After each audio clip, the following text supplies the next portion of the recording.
ত্রিস্তর পঞ্চায়েত নির্বাচনকে সুষ্ঠুভাবে সম্পূর্ণ করার লক্ষ্যে দুর্গাচৌমুহনী আরডি ব্লক সহ ব্লকের পার্শ্ববর্তী এলাকায় ব্যাপক নিরাপত্তা ব্যবস্থা গ্রহণ করা হয়েছে, যাতে করে সকল রাজনৈতিক দলের প্রার্থীরা মনোনয়নপত্র জমা দিতে পারে। সোমবার দুর্গাচৌমুহনী আরডি ব্লকের ভিডিও সমিত দাস সাংবাদিকদের সাথে সাক্ষাৎকারে তিনি আরও জানান, ত্রিস্তর পঞ্চায়েত নির্বাচনের জন্য মোট 1000 কর্মী নিয়োগ করা হয়েছে। দুর্গাচৌমুহনী ব্লকের অধীন মোট 23টি গ্রাম পঞ্চায়েত, পঞ্চায়েত সমিতি 13টি এবং জেলা পরিষদের 6টি আসন রয়েছে। মোট আসন সংখ্যা রয়েছে 248টি। সোমবার মনোনয়নপত্র জমা দেওয়ার তৃতীয় দিন। এখনো পর্যন্ত কোনো মনোনয়নপত্র জমা পড়েনি বলে জানান তিনি। আমাদের দুর্গাচৌমুহনী ব্লকের আন্ডারে টোটাল গ্রাম পঞ্চায়েত আছে আপনার 23টি। তার মধ্যে আমাদের পঞ্চায়েত সমিতিতে 13টি ওয়ার্ড রয়েছে।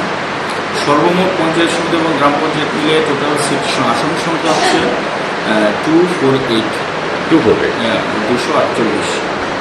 এখন পর্যন্ত আমরা কোনো পক্ষ থেকে নমিনেশন পাইনি, যদিও নমিনেশনে আরও 3 দিন বাকি আছে। আমরা নমিনেশন নেওয়ার জন্য আছি।